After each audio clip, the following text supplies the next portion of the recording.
संबंधों का भी जो है ये आ गया कि संबंधों में मेरा रोल क्या है, जो पूरा मानव जाति का प्रयोजन है, उस प्रयोजन में मेरे परिवार के लोग, मैं, मेरी अगली पीढ़ी, ये भी उस प्रयोजन के अर्थ में लगे हुए हैं या उससे अलग जा रहे हैं, कहीं पे उल्टी दिशा में जा रहे हैं, इस तरफ भी ध्यान जाएगा अपना। जब हम संबंध निभाएंगे तो हमारी भूमिका जो है वो इस तरफ भी जाती है, मतलब जा सकती है। अब तो हम देख पाते हैं कि हमारी थोड़ी थोड़ी जाती है। तो उसमें जो है बड़े होते हुए बच्चे और हमारा परिवार जिस स्थिति में अभी जी रहा है, उसमें हम, हमारा कार्बन फुटप्रिंट, हमारा ग्लोबल वार्मिंग, हमारा बिजली का कंजम्पशन, इन चीजों की तरफ भी कुछ कुछ ध्यान जाता है या जा सकता है या नहीं जा सकता, कि हमारे परिवार की कलेक्टिव मानसिकता में, संबंधों में इन चीजों की तरफ ध्यान जा रहा है या नहीं जा रहा है, मूल्यों की तरफ, संबंधों में ठीक तरीके से जी पाए इस तरफ ध्यान जा रहा है या नहीं जा रहा है। क्योंकि हर मानव सुखपूर्वक जीना चाहता है, हर मानव समृद्धि पूर्वक जीना चाहता है। ठीक है, तो वो सुख पूर्वक, समृद्धि पूर्वक जी पाए, हमारे बच्चे जी पाए, ये एक स्थिति है। पूरी मानव जाति जी पाए, उस मानव जाति में जब ऐसा समाज होगा तो हमारे बच्चे उसमें इंटीग्रेट होने लायक हैं, या हमारे बच्चे तो भोग वाली कैटेगरी में ही, मतलब वो आ गए, वो सिर्फ उसी में ही खुश रह पाते हैं। ये चीजें जब हम ध्यान में जाते हैं तो मुझे लगता है कि सीधा सीधा संबंध के साथ में भी रिलेट हो जाता है भैया।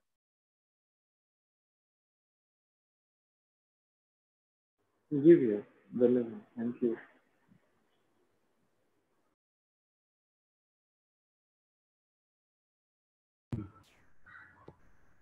भैया मेरा एक क्वेश्चन था मूल्य से रिलेटेड। कल कुछ बात हो रही थी अंकित भैया से, तो उसके बारे में थोड़ी सी बात करनी थी।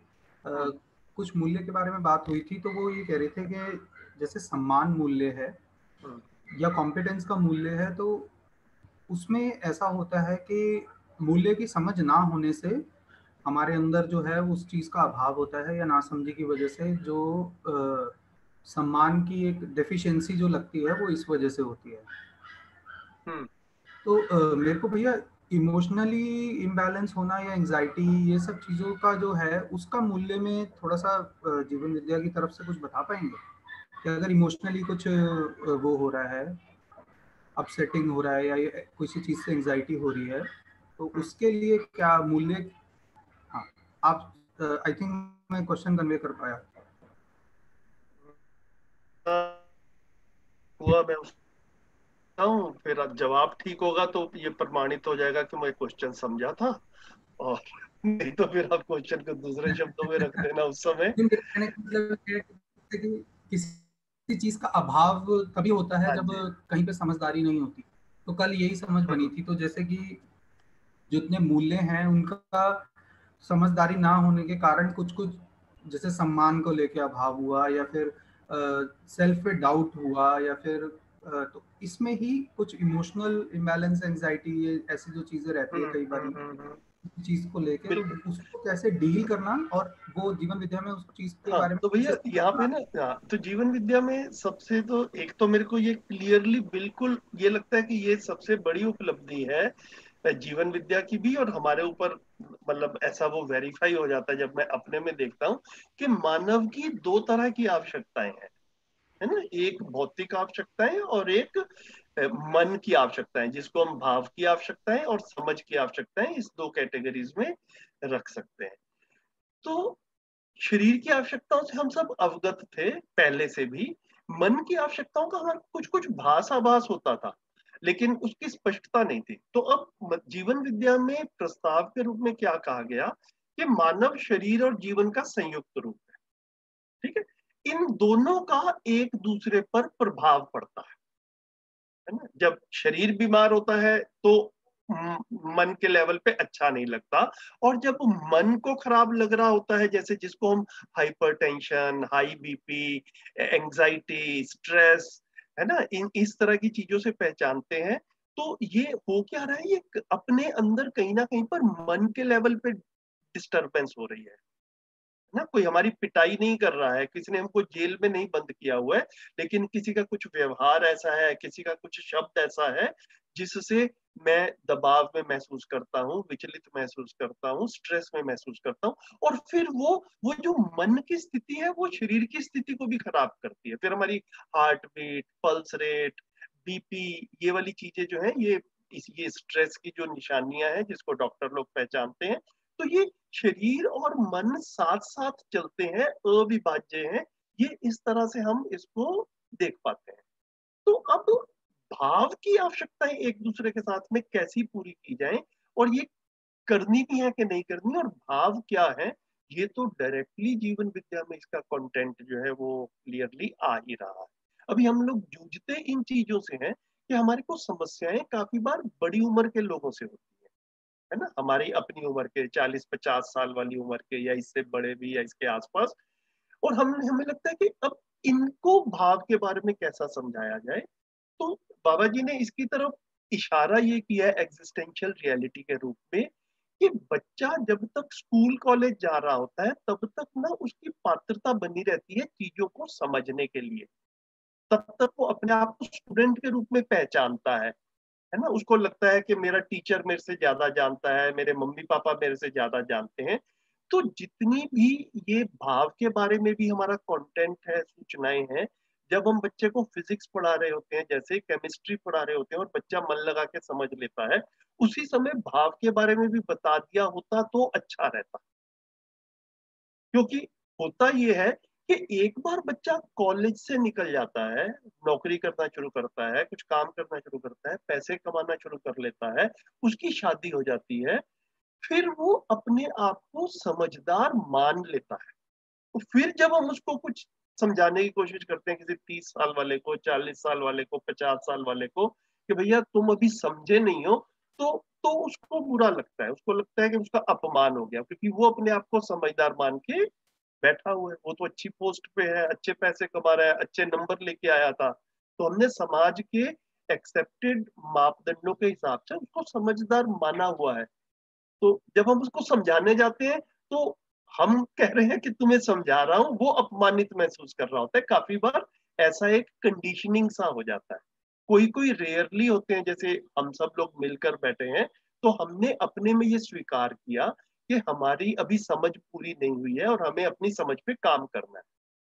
लेकिन लेकिन बड़े होने के बाद में ऐसी स्थिति काफी कम लोगों की आती है। स्टूडेंट लाइफ में ये वाला तो काम बेस्ट हो भैया ऐसे सकता है। सिचुएशन में डील कैसे करना चाहिए जब जरा दोबारा बोलिए।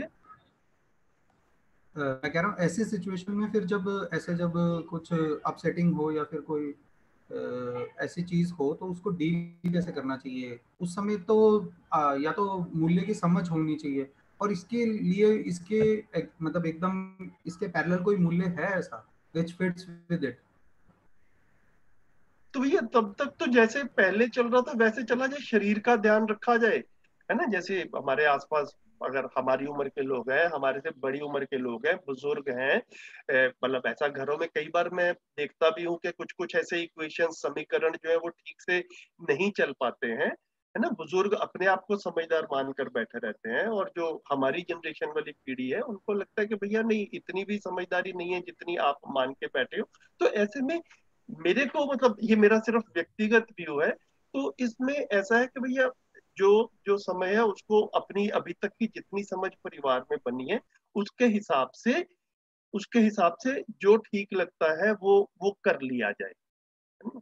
लेकिन लेकिन होता क्या है कि हम जब संबंधों में जी रहे हैं, तो एक हमसे ऊपर वाली पीढ़ी है, हमसे बड़ों वाली या हमारी उम्र की पीढ़ी है, एक हमसे छोटी पीढ़ी है, हमारे बच्चों वाली उम्र की जो पीढ़ी है। तो मेरे को ये लगता है कि कहीं हमसे ये गलती ना हो जाए कि हम अपने को, जो अपने से बड़ी उम्र वालों से पीड़ित पाते हैं, कभी कभी हमारी पूरी ऊर्जा उनके साथ में लगी रहे अपने आप को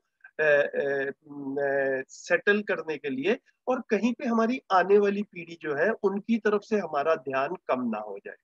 तो हमारी मेन जिम्मेदारी है, वो हमारे जो बच्चे हैं जिनको हमने पैदा किया है, जिनको हमने बड़ा करने की जिम्मेदारी स्वीकार की है, उनको पैदा करके उनको हम ये सही मूल्यों के साथ में जीना, संबंधों में जीना, है ना, अखंड समाज, सार्वभौम व्यवस्था, ये वाले चित्रण उनके मन में, हम न्याय धर्म सत्य वाले, ये वाले हम अपनी समझ बनाएं और उनके साथ में बनाएं, ये वाला मेन काम है। उसके बाद में जिन जिन संबंधों में भैया हमारी जो पीड़ाएं हैं, ये सच्चाइयां ही है कि हम जूझ ही रहे हैं कहीं आसपास, उसको जैसी हमारी अभी तक समझ बनी है उसके साथ में वहां पर मैं तो ऐसे ही इतना ही इसको देखता हूँ।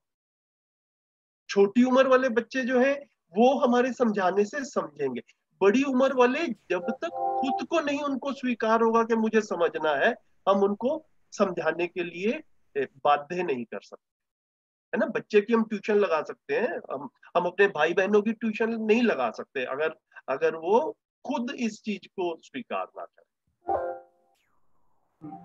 भैया दो चीजें थी कि अगर किसी बड़े के साथ ना हो और काफी लोगों के साथ ऐसा महसूस हो रहा हो कभी, तो और दूसरा कि मैं फिर से कहूँगा कोई अगर मूल्य जैसे कि, ताकि इसको वो जज कर सके कि क्या ये सम्मान का वो विषय है या फिर में ऐसा वो है, कुछ ऐसा है तो जीवन हाँ, व्यक्ति तो इसको भैया मैंने एक बार शायद आप लोगों के साथ में पहले शेयर भी किया था।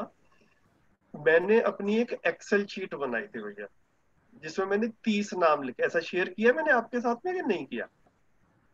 पता नहीं, याद नहीं, आप बताइए। अच्छा, मैं दोबारा बोलता हूँ। मैंने एक एक्सेल शीट बनाई भैया शुरू शुरू के दिनों में, जिस स्थिति में आप है ना अभी, उस स्थिति में जब मैं था, तो मैंने एक एक्सेल शीट बनाई और मेरे को अच्छे से याद है उसमें अप्रोक्सीमेटली 30 नाम लिखे मैंने अपने अपने संबंधियों में, अपने परिवार के लोगों के, भाई बहनों के, मित्रों के, ऑफिस वाले लोगों के, ऐसे मिला के 30 नाम लिखे मैंने उसमें। ठीक हो गया। फिर उसके बाद में उन 30 नाम के साथ में एक एक नोट बनाने की कोशिश की कि ये संबंध में मुझे तृप्ति मिल रही है कि नहीं मिल रही है। तो मैं बड़ी आसानी से कई संबंधों के आगे लिख पाया कि भाई हाँ यहाँ तृप्ति मिल रही है, और कई संबंधों के आगे लिख पाया कि भाई यहाँ पर तृप्ति जो है वो नहीं मिल रही है, मतलब इनके साथ में बैठकर अच्छा लगता है या नहीं अच्छा लगता है, ऐसे करके।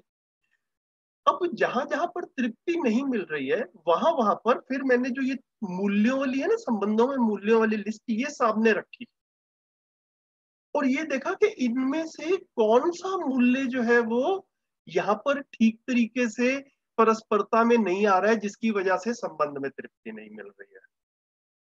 ऐसा किया जा सकता है कि नहीं किया जा सकता? क्योंकि बाबा जी ने जब क्लियरली लिस्ट बना दी कि परस्परता में, संबंधों में 9 स्थापित मूल्य हैं, तो जब भी संबंध ठीक नहीं चलेगा, इन 9 स्थापित संबंधों में से ही कहीं पे कुछ खराबी होगी। तो उससे मेरे में एक अच्छा तो काम ये हुआ कि ऐसे बार बार देखने स्पष्टता बनी। उससे पहले तो बनी थी 9 मूल्य, सुन तो बहुत बार लेते हैं, व्यवहारिक रूप में कैसे देखें तो वहां पर मतलब ऐसा लगता है पता ही नहीं चलता था कहाँ शुरू किया जाए। तो मैंने पर्सनली ऐसा मतलब किया, मैं आपके साथ में शेयर कर रहा हूँ। जहां पे संबंध नहीं चल रहा ठीक से, वहां पे ये 9 मूल्यों की लिस्ट में से एक एक करके चेक किया जाए कि भैया कौन सा मूल्य जो है वो यहाँ पर ठीक तरीके से नहीं परस्परता में चल रहा। तो वो जैसे जैसे उस पर ध्यान जाता है तो चीजें क्लियर हो जाती हैं,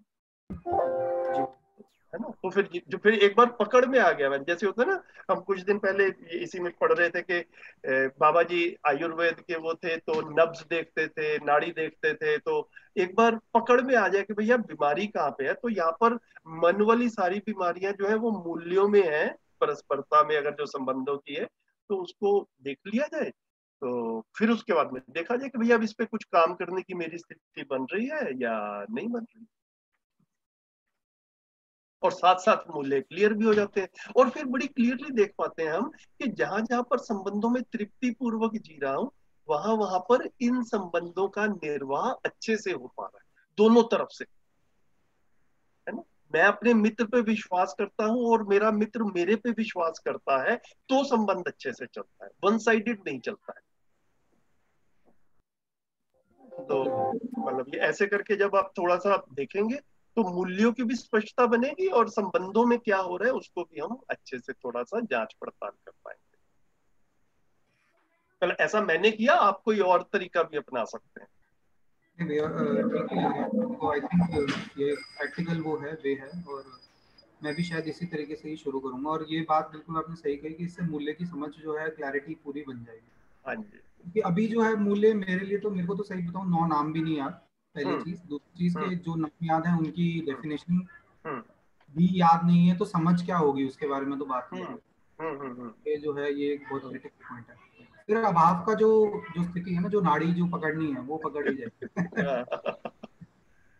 हाँ, ठीक है, ठीक अच्छा है। हो गया, थैंक यू। Good good.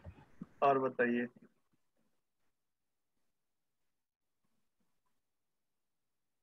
आगे बढ़े फिर।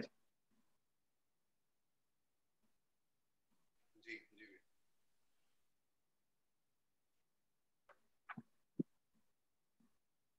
कौन पढ़ेंगे? मैं पढ़ूँ भी यार? हाँ हाँ, पढ़िए भैया, पढ़िए।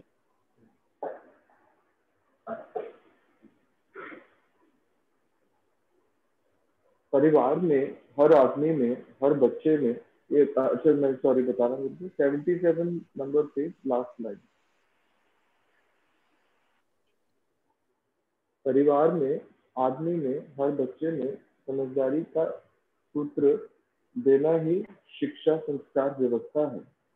इस समझदारी का लोकव्यापीकरण करना भी, लोकव्यापीकरण करना भी कह सकते हैं। पहले आपको बताया दर्शन, दर्शन के बाद विचार, विचार के बाद शास्त्र, शास्त्र के बाद योजना, योजना में एक है जीवन विद्या योजना, जिसमें मानव परिवार, मानव चेतना संपन्न होने के लिए पूरी गुंजाइश है। इस समझ इस समझ से आदमी परिवार में व्यवस्था के रूप में जी सकता है। दूसरी योजना है मानवीय शिक्षा का मानवीयकरण। इसमें बच्चों के लिए शिक्षा व्यवस्था है। ऐसी शिक्षा को हम एक स्कूल में बिजनौर, यूपी, उत्तर प्रदेश प्रयोग किए।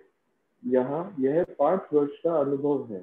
जीवन विद्या के आधार पर शिक्षा का मानवीयकरण करने गए, इसका क्या प्रभाव पड़ा वहां देखा गया।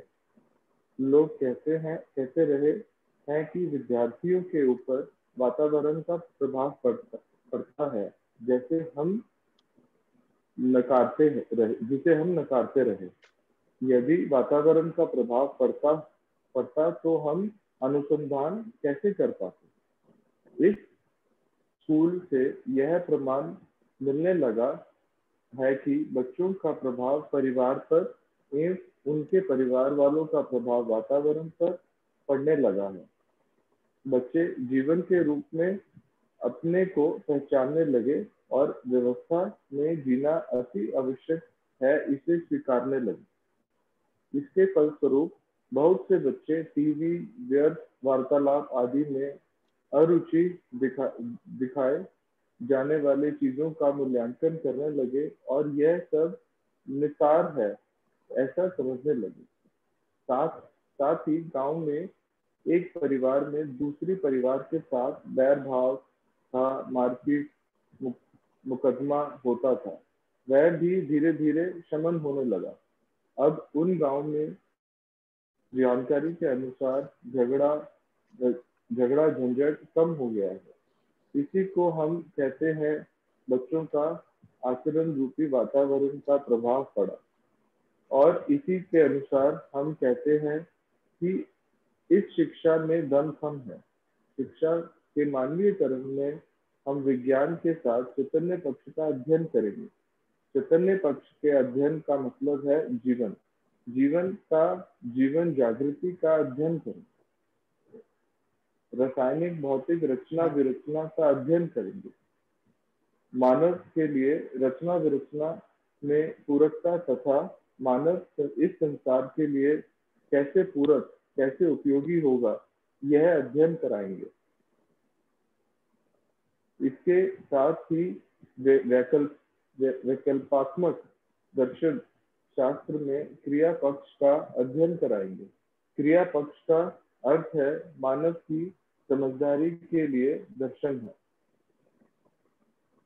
समझदारी का प्रमाण होना चाहिए। समझदारी के साथ हम अपने पहचान को बनाते हैं, तब सह अस्तित्व ही पहचान में आता है। मूल्यों का निर्वाह करना ही बनता है और मूल्यांकन में अभियुक्ति उभय तृप्ति ही स्वाभाविक रूप में व्यवस्था से अस्तित्व में एक शाश्वत सत्य है। शाश्वत सत्य किस अर्थ में है? अस्तित्व में हर एक अपने स्वसहित व्यवस्था है। जैसे जैसे बेल का झाड़, उसमें बेलत्व समाया रहता है। पीपल का झाड़ अपना आचरण बनाए रहता है। पीपल के पेड़ में पीपल के फल और पीपल के बीज होंगे। उसी के गुण धर्म, यही उसका आचरण है। इस तरह पूरी वनस्पति संसार, जीव संसार का आचरण निश्चित है और ये अपने आचरण में प्रकाशित है। इसे ही कहते हैं स्वसहित व्यवस्था। मानव का आचरण अभी तक निश्चित नहीं हो पाया, क्योंकि मानव अभी तक व्यवस्था में जी नहीं पाया।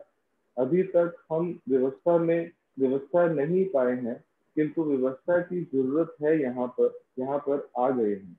व्यवस्था पाने के लिए हमको अपने स्व सहित व्यवस्था में जीना पड़ेगा। स्वत्व क्या है? स्व स्थिति रूप में और स्व गति रूप में स्पष्ट है। स्वत्व मानवीयता पूर्ण आचरण। मानवीयता में मूल्य, चरित्र और नैतिकता है। मूल्य का प्रमाण है संबंध। मूल्य, मूल्यांकन, उभय तृप्ति जो परिवार में होना ही है। उभय तृप्ति से कम में कोई परिवार है नहीं, उससे ज्यादा की जरूरत नहीं है। यही मानवत्व है। यह घटित होने के लिए स्वयं स्फूर्त विधि से आदमी मूल्यों में जाएगा। व्यवस्था में जीने से चरित्र की बात आएगी। चरित्र को स्वधन, स्वनारी, स्वपुरुष, दयापूर्ण कार्य व्यवहार के रूप में पहचाना गया है। नैतिकता तन, मन, धन रूपी अर्थ का सदुपयोग और सुरक्षा से अभयता बनती है। इस प्रकार से मानवीयतापूर्ण आचरण है। इसमें बहुत अच्छे ढंग से मानव आश्वस्तता पूर्वक जी सकता है। इसके बाद आती है मानव की परिभाषा। मनाकार का साकार करने वाला मनाकार को साकार करने वाले को मानव कहते हैं। अर्थात मानव के मन में जो भी आता है, यथा यंत्र बनाना, घर बनाना आदि, उसको साकार करने वाला तथा मनस्तत्वता का आशावादी है। अर्थात सुख के आशा में ही हर मानव जीता रहता है। मानव सुखधर्मी है। इसी तरह मूल्य, नैतिकता, चरित्र का स्वरूप समझ में आता है। परिभाषा के अनुसार जहाँ तक मनाकार को साकार करने वाली बात है, उसको मानव पा गया है। मनाकार को साकार करने वाली बात दो विधि में होता है। एक सामान्य आकांक्षा, आवास, आहार। दूसरा महत्वाकांक्षा, दूरश्रवण, दूरदर्शन, दूरगमन। जहाँ तक आचरण की बात है, वह कहीं नहीं मिलता है। ना तो शिक्षा में, ना संविधान में मिलता है। संविधान में मानवीयतापूर्ण आचरण को मूल्यांकित करने की कोई व्यवस्था नहीं है। शक्ति केंद्रित किसी भी संविधान में मानवीयतापूर्ण आचरण को प्रमाणित करने का प्रावधान होता ही नहीं है, क्योंकि यह मानवीयता संविधान होता ही नहीं। इसलिए इसमें मानवीय आचरण हो ही नहीं सकता। मानवीयतापूर्ण आचरण को कोई प्रमाणित कर नहीं पाए, ऐसा मूल्यांकित करने का साहस जुटा नहीं पाए, ऐसा समझदारी को जोड़ नहीं पाए। इन कमियों को पूरा किए बिना मानव सुख से जी नहीं पाएगा और लड़ाई झगड़ा करता ही रहेगा। इस कचड़े से छूटने के लिए समझदारी ही एक उपाय है। इसके लिए शिक्षा का मानवीयकरण करना अति आवश्यक है। शिक्षा में विज्ञान के साथ चैतन्य प्रकृति का दर्शन के साथ क्रिया पक्ष का, मनोविज्ञान के साथ संस्कार पक्ष का, भूगोल और इतिहास में मानव तथा मानवीयता का समावेश करेंगे। इस ढंग से शिक्षा में मानवीयता के समावेश होने से मानव की प्रवृत्ति सहज रूप में व्यवस्था में जीने की, अपने को प्रमाणित करने की होगी। अपने पहचान के साथ समाधान, समृद्धि, अभय, सह अस्तित्व में जीने के अवसर, आवश्यकता, सफलता के स्थान पर हम पहुंच गए जाएंगे। इसलिए शिक्षा संस्कार मानवीयता के साथ ही पूर्ण होता है, दूसरी विधि से नहीं होता। अभी हम जिन संस्कारों की बात करते हैं वे हमारी प्रचलित मान्यताओं पर आधारित हैं, उनमें सार्वभौमता नहीं है। भैया आगे पढ़ना है। हाँ, एक पैराग्राफ पढ़ लीजिए, छोटा सा है। हाँ जी। तीसरा बिंदु है सत्य। सत्य क्या है? अस्तित्व सह अस्तित्व के रूप में समझ आना ही सत्य है। सत्य समझ में आने के बाद व्यवस्था समझ में आती है। अस्तित्व को सत्ता में संपृक्त प्रकृति के रूप में ही अध्ययन किया जाता है। मानवित्र प्रकृति और मानव एक दूसरे के पूरक हैं। इसी विधि से जीने की कला को विकसित कर लेना ही व्यवस्था मानवीय व्यवस्था ही होती है। यह समझ लेने के बाद हम न्याय में ही जिएंगे, व्यवस्था में ही जिएंगे, परिवार में, व्यवहार में प्रामाणिकता को और प्रमाणित करेंगे, और अन्यथा शक्ति केंद्रित शासन कुछ भी नहीं करेंगे। बस भैया, थैंक यू। तो मेरे को लग रहा है कि इस पे थोड़ी सी बात करके फिर अगली रीडिंग जब करेंगे तो ये चैप्टर भी मेरे को लग रहा है कि कंप्लीट हो जाएगा। 4 पेजेस रह गए हैं इसके बाद में, तो देखते हैं अगर आज ही हो जाए। इसमें जो 3 पेजेस पड़े, कुछ बातचीत हो, किसी तरफ ध्यान गया हो आपका तो बताइए।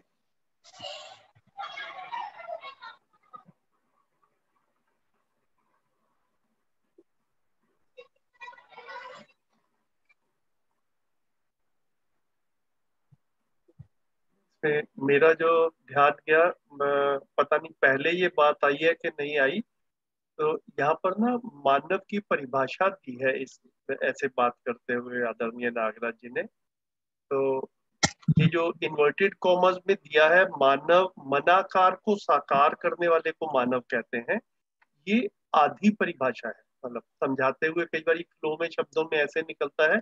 तो जो पूरी परिभाषा है मानव की, उसको आदरणीय नागराज जी ने बताया है, मनाकार को साकार करने वाला और मनस्वस्थता का आशावादी और प्रमाणित करने वाला। तो ये पहला वाला पार्ट उसमें से पहले बोला कि मनाकार को साकार करने वाले को, अभी तक हमने जो परंपरा में इसको मानव बोला कि भैया मानव के मन में जो भी आती है वो कल्पनाशीलता लगा के अपनी कर्म स्वतंत्रता के साथ में, उसको जो मन में आकार बनता है उसको फिर वाकई में रियलिटी में आकार दे पाता है। जैसे कभी किसी ने सोचा कि टेलीफोन बनाएंगे, तो पहले मन में टेलीफोन कल्पना के साथ में कुछ बना और फिर एक्चुअल में टेलीफोन बना।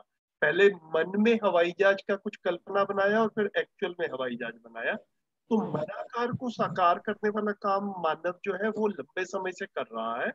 तो लेकिन साथ में मनस्वस्थता भी चाहिए, है ना। तो मनस्वस्थता की आशा भी है, मनस्वस्थता का आशावादी भी है मानव। तो शरीर स्वस्थता के बारे में परंपरा में काफी बात हुई है, मनस्वस्थता भी एक आवश्यक चीज है। तो मनस्वस्थता के बिना फिर वो संबंधों में तृप्ति नहीं मिलती है। तो मनस्वस्थता का आशावादी है कि दूसरे का मन स्वस्थ हो और मेरा भी मन स्वस्थ हो। तो मनस्वस्थता को प्रमाणित कर पाऊं, मैं अपनी मनस्वस्थता को प्रमाणित कर पाऊं, ऐसा वेरीफाई हो जाए कि हाँ मेरा मन भी स्वस्थ है। तो ये मानव की पूरी परिभाषा बनती है, मनाकार को साकार करने वाला, मनस्वस्थता का आशावादी और प्रमाणित करने वाला, मनस्वस्थता को प्रमाणित करने वाला। ऐसा जो है आगे जब जैसे जैसे हम डिटेल में जाएंगे, ये पूरी मानव की परिभाषा है। मतलब इसको फिर हम अपने धीरे धीरे करके देखेंगे कि अपना भी स्व मूल्यांकन जो है इस पे होता रहेगा। मुझे लगा एक ये वाली बात जो है इस पे थोड़ी सी कर लेते हैं। आप संजय जी, हाँ जी बताइए, मन स्वस्थ रखने के लिए जरा जोर से बोलिए, चित्रण मेरी आवाज क्या डिफरेंस है? समझ नहीं आ रही।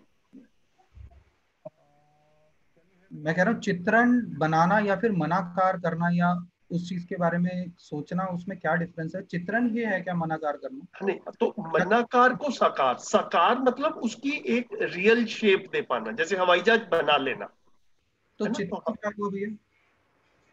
हाँ, तो मनाकार को आप चित्रण में रख सकते हैं, एग्जैक्टली, ठीक है, ठीक है भैया। ठीक है ना। तो पहले एक मन में चित्र बनेगा और फिर उसके बाद में एक्चुअल में वैसी वस्तु बनाने की कोशिश की जाएगी, और वो मतलब जैसे कभी सफल भी हो जाती है, जैसे जैसे मानव कोशिश करता है।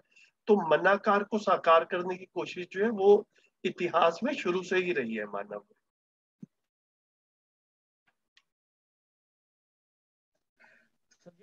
मेरा एक प्रश्न है यहाँ पर।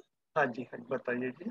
जो आपने कहा ना चित्रण करता है, तो चित्रण नेगेटिव भी हो सकता है। मेरे को लगता है हाँ, मनाकार का मतलब क्रिएटिविटी बिल्कुल नहीं है। बिल्कुल, तो नेगेटिव भी तो साकार बहुत कुछ हुआ ही है। देखिए, जब भी एक देश ने दूसरे देश पे आक्रमण किया और हजारों लाखों लोगों को मारा, तो मनाकार में तो ये आया कि इनके आक्रमण करते हैं और इनको जीत लेंगे, इनके ऊपर राज करेंगे, इनकी सारी चीजें छीन लेंगे, और फिर उसको साकार कर दिया। तो ये अमानवीय काम भी हुए ही है।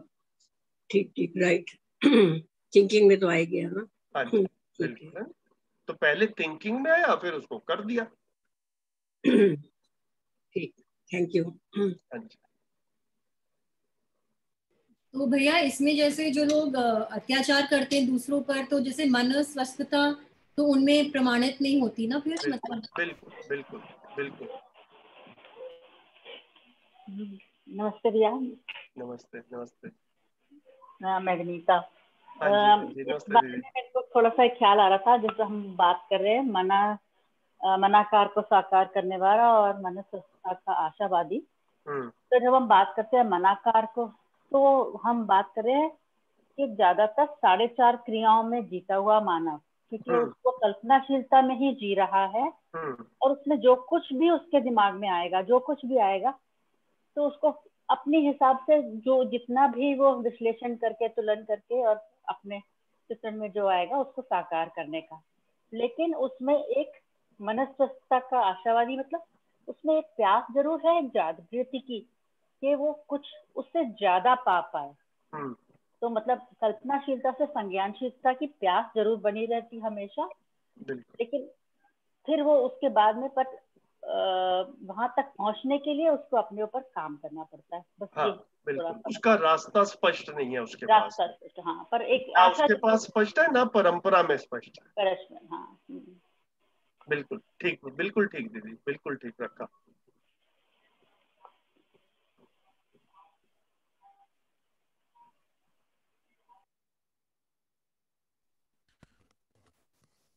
यहाँ पर ना 2-3 चीजें बार बार आती हैं। एक ये जैसे चरित्र की बात आती है, नैतिकता की बात आती है, और इसी को मिलाकर के मानवीयतापूर्ण आचरण की जो है ये बात आ जाती है। और एक ऐसा ना, मैंने कुछ एक आध स्लाइड बनाई थी, तो मुझे ऐसा लग रहा है कि जैसे हम शिविर में रखते हैं ना, वैसे सिर्फ शिविर में जिस तरह से एक अभी यहाँ पर क्या होता है, यहाँ पर शब्दों में फ्लो में आता है। तो मुझे ऐसा लगता है कई बारी पुराने लोगों, जिन लोगों ने शिविर किए हैं आप में से, उनके पास में तो शायद अपने नोट्स वगैरह में बना होगा, लेकिन क्या मैं 2 मिनट या 5 मिनट लेके एक बार उसको रख दूं क्या यहाँ पर सबके सामने? जी भैया। है ना, तो थोड़ा सा, क्योंकि ये शब्द बार बार आए हैं, और एक पिक्टोरियल डायग्राम सामने आने से ना मुझे ऐसा लगता है कि चित्रण में अच्छे से बैठ जाता है, चित्र देख के चित्रण में अच्छे से बैठता है। एक सेकंड में पावर पॉइंट खोल के अभी रखता हूँ, 5 मिनट बिता देंगे, फिर वापस इसी पे बुक पे आ जाएंगे।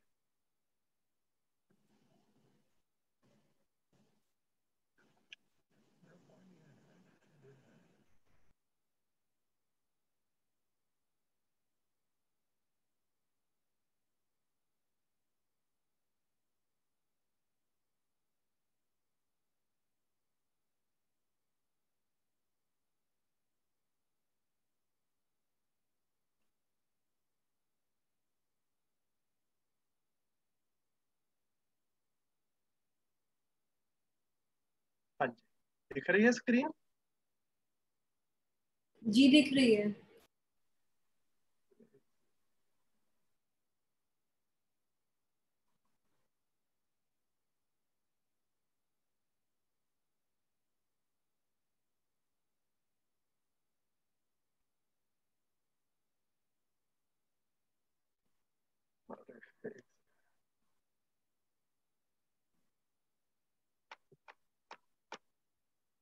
देखिए, तो जो हम मानवीयतापूर्ण आचरण की ना बार बार बाबा जी ने बात की है, तो मानवीयतापूर्ण आचरण को ऐसे 3 पार्ट्स में जो है ना हम डिवाइड करके शिविर में जब बोर्ड पे बनाकर रखते हैं तो ऐसे रखते हैं: मूल्य, नैतिकता और चरित्र। ठीक है, अब इसके बाद में इनकी डिटेलिंग में जाएंगे तो लेफ्ट साइड पे जो मूल्य हैं, ये तो बिल्कुल क्लियर है ही कि ये 30 मूल्य हैं, और ये 30 मूल्यों की हमने बहुत बात की है। तो यहाँ पर 30 मूल्य एक अलग स्लाइड में बाद में रखे हुए हैं, वो देख लेंगे हम, आपने पहले भी देखे हैं। तो मूल्यों की समझ होना, ये मानवीयतापूर्ण आचरण का पहला कदम है ना, अपने में क्लैरिटी के लिए। फिर नैतिकता में क्या आ गया? नैतिकता में 3 पार्ट्स आ गए: अर्थनीति, राज्य नीति और धर्म नीति। तो अर्थनीति क्या है? कि वस्तुओं का उत्पादन किया जाए और और उस उत्पादन के लिए मूल चीजें जो थी वो बनी रही। जैसे कि खेती की जाए तो खेती की जाए लेकिन धरती जैसी थी वैसी बनी रहे, या उससे बेहतर हो जाए, उससे खराब ना हो। ठीक हो गया? तो ये जो है ना, ये जब हम मानवीयता की दृष्टि से जब हम अर्थनीति की बात करेंगे तो अर्थनीति वैसी होगी कि वस्तुओं का उत्पादन भी हो जाए, और जो वस्तुओं का मूल स्वरूप है, धरती, वातावरण, खनिज जो है वो मतलब वो खराब नहीं होंगे, वो प्रदूषित नहीं होंगे। ऐसे ऐसे जो है वो हम लोग कार्यक्रम बना सकते हैं। राज्य नीति है तन मन धन की सुरक्षा, और धर्म नीति है तन मन धन का सदुपयोग। तो मानवीयतापूर्ण आचरण में मूल्य, नैतिकता और चरित्र। अब चरित्र के क्या आ गए? 3 पार्ट्स, देख सकते हैं।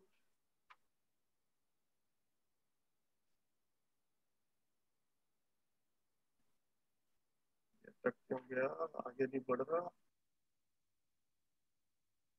हाँ जी, ये चरित्र जो है, चरित्र के फिर 3 एलिमेंट्स आ गए: स्वधन, स्वनारी स्वपुरुष और दयापूर्ण।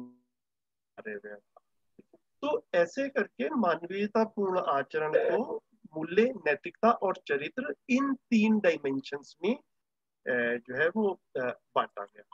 तो मूल्य जो है वो मूल्य स्वयं में समाधानित होने के लिए जो है वो उनका उनका जो है योगदान रहता है। तो मूल्य से स्वयं में समाधान की तरफ जाते हैं।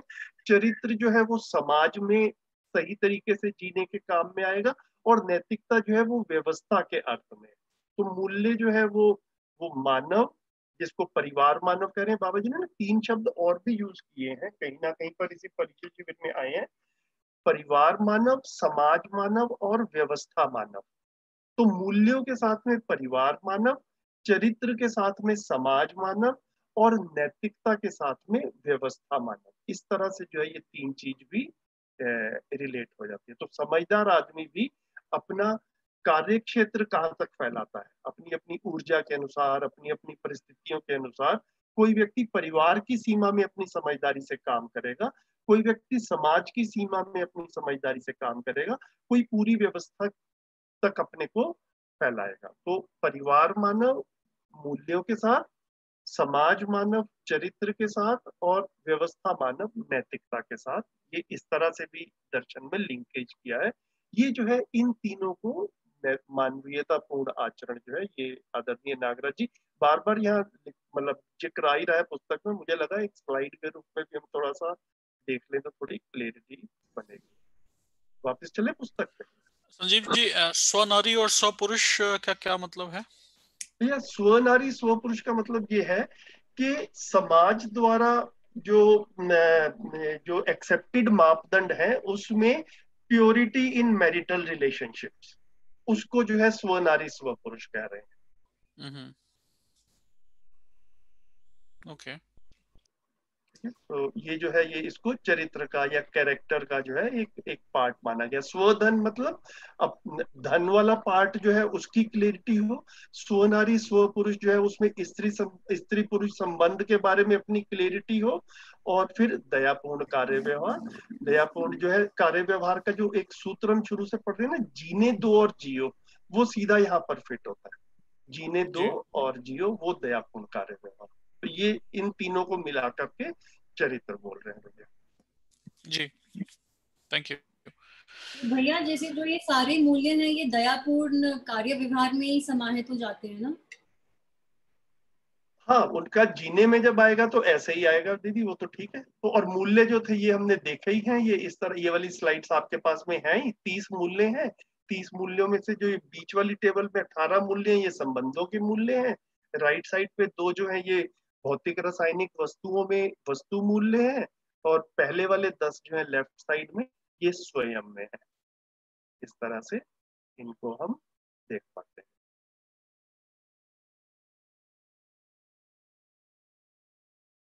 ठीक है जी।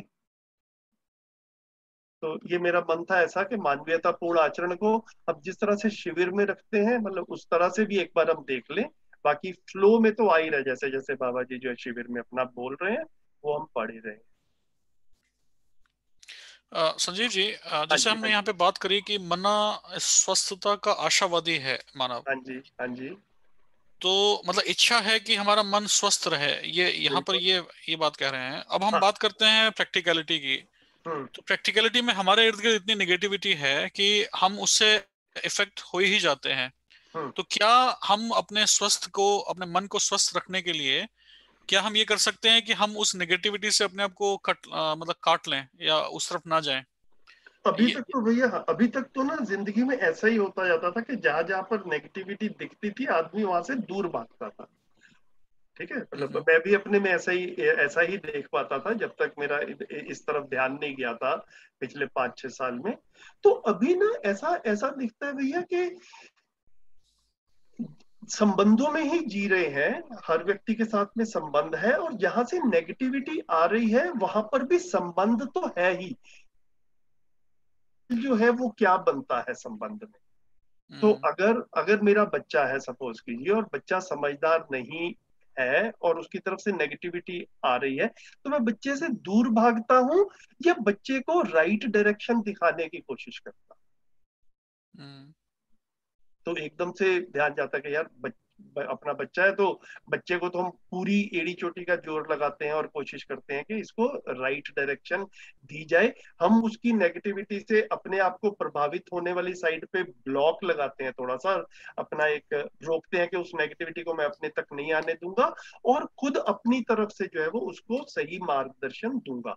तो एक बार जब हम देखते हैं कि जहां मैंने जिसको अपना मान लिया संबंध में, वहां तो मैं ऐसा कर रहा हूं, तो किन्हीं और संबंध में अगर मैं दूर हो जाता हूं तो फिर अपने में ये निष्कर्ष निकलता है तो भैया मैंने ही उस संबंध को स्वीकारा नहीं है। तो फिर ध्यान जाता है भैया जिम्मेदारी तो मेरी थी, ज्यादा समझदार कौन है? मैं हूं। तो समझदारी संबंध में किसकी ज्यादा होगी? जो ज्यादा समझदार है उसकी जिम्मेदारी ज्यादा होगी, या जो कम समझदार है उसकी जिम्मेदारी ज्यादा होगी? जो ज्यादा समझदार है। और ज्यादा समझदार तो हम ही है जी, कोशिश तो कर रहे हैं। हाँ, बस बस बस, है ना। तो वो एकदम से जो है ना भैया अपनी जिम्मेदारी का एहसास होता है, और फिर जो है ना इमीडिएटली जब इन चीजों की तरफ ध्यान जाता है, धीरे धीरे हमने ये देखा भैया कि जितना ध्यान पहले जो है ना ये भोगवाद की तरफ था, वस्तुओं की तरफ था, भौतिकता की तरफ था। ऐसा नहीं है कि बहुत ज्यादा उस तरफ ध्यान था, ये भी मैं स्पष्टीकरण कर दूं, कहीं आपको लगे कि भैया हम पहले तो बहुत भोगवादी थे और एकदम से हमने कायाकल्प हो गया। मैं पहले से ही अच्छा आदमी था, मैं और मेरी पत्नी हम बड़े अच्छे से संयत तरीके से शुरू से ही जीते रहे, लेकिन फिर भी ऐसा लगा कि कुछ ना कुछ इनकम्प्लीट है जिंदगी में। ठीक है, मैं सिर्फ अच्छा हूं, उसके बाद भी ऐसा लग रहा था कि जिंदगी पूरी नहीं पड़ रही है।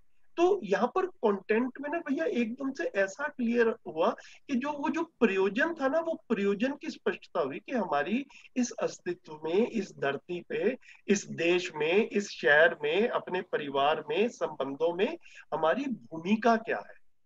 वो जब एक बार वो क्लियर हो जाता है तो फिर आदमी भैया अपनी भूमिका निभाए बिना चैन नहीं पड़ता है। मैं इसको हमने बड़ी क्लियरली देख पाया इस चीज को जी।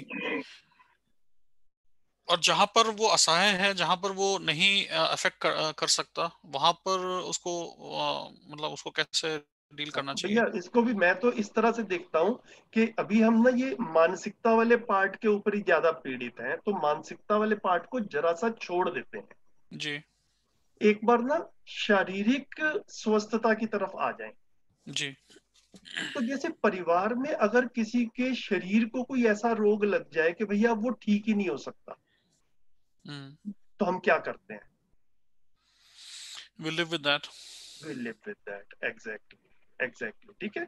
और ज्यादा ध्यान क्या रखते हैं कि भैया अगर किसी गलती से ये रोग लगा है तो अगली पीढ़ी की तरफ, और हम सब लोग इस चीज का ध्यान रखें कि भैया किसी ने अपनी गलती से अपने को बहुत रोग लगा लिया है, now we live with that, अपनी जैसी समझ है उसके साथ में बचा हुआ टाइम निकालेंगे, लेकिन बाकी के लोग वो गलती ना करें, बाकी के लोग ठीक से जी पाए, खास तौर से अगली पीढ़ी जी। तो जो हम शारीरिक रोग के साथ में करते हैं वही ये मनस्वस्थता वाले पार्ट में भी, जहां तक जितनी मेरा ध्यान गया भैया, मैंने जितना सोचा मैं अभी यहीं पर पहुंचा हूं कि we live with that.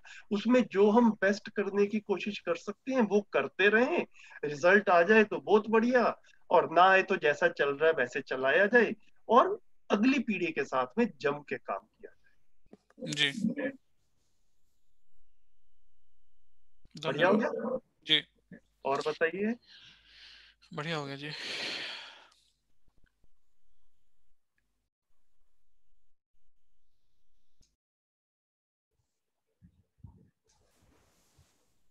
Good. आगे कौन पढ़ेंगे? मैं पढ़ सकता हूँ या अच्छा। संध्या जी आप पढ़िए। संध्या जी का हाथ खड़ा। संध्या जी आपने प्रश्न पूछने के लिए हाथ खड़ा किया या पढ़ने के लिए?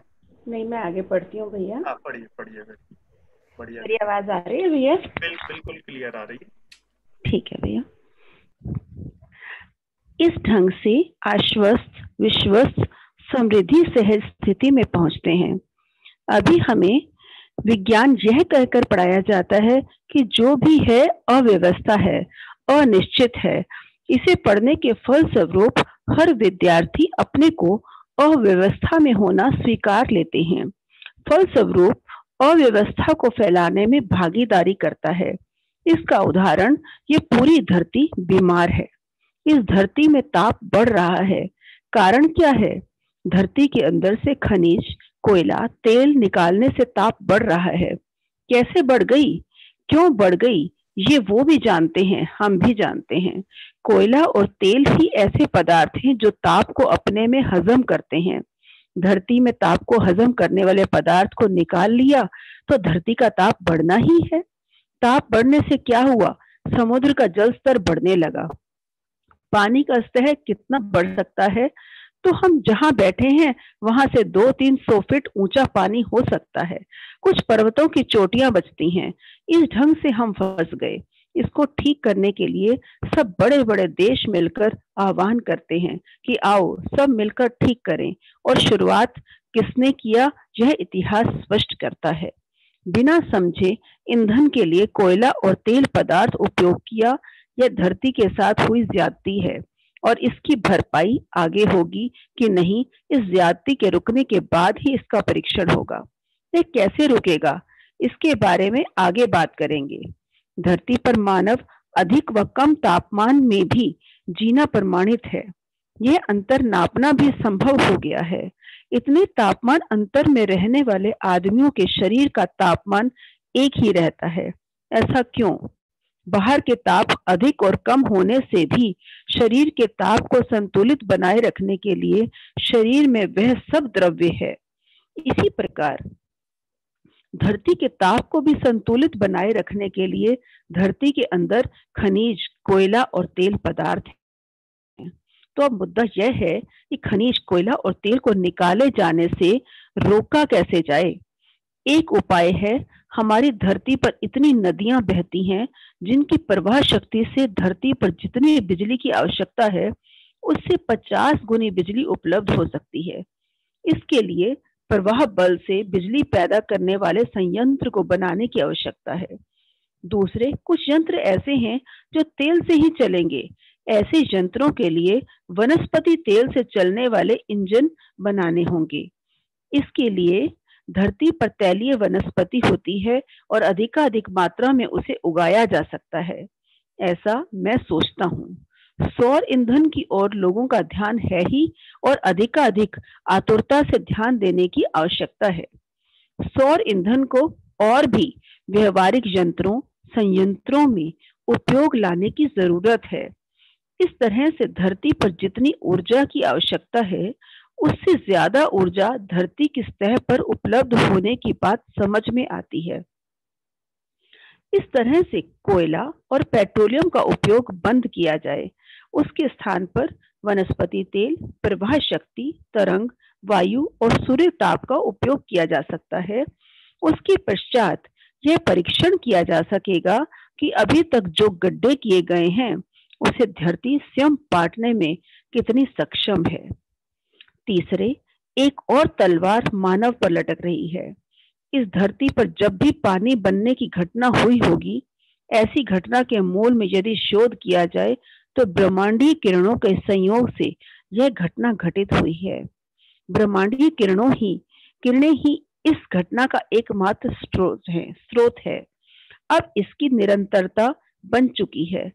अभी धरती के वातावरण का क्षय हुआ है।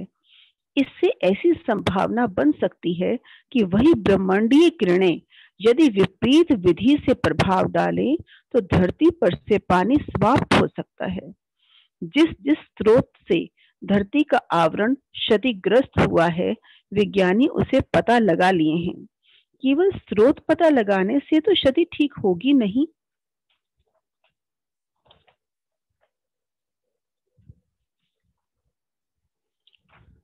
बनाने की आवश्यकता है। बनाने की विधा में यह बात आती है, धरती के साथ जो जो अत्याचार किया है उसे रोकना पड़ेगा।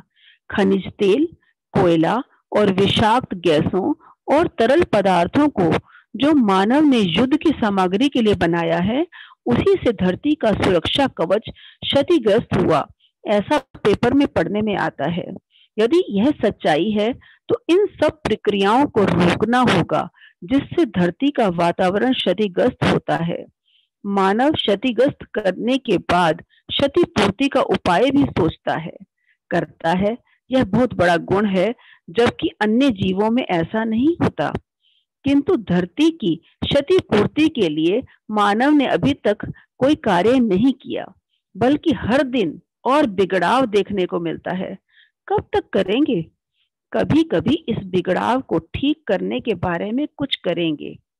क्या कभी इस बिगड़ाव को ठीक करने के बारे में कुछ करेंगे?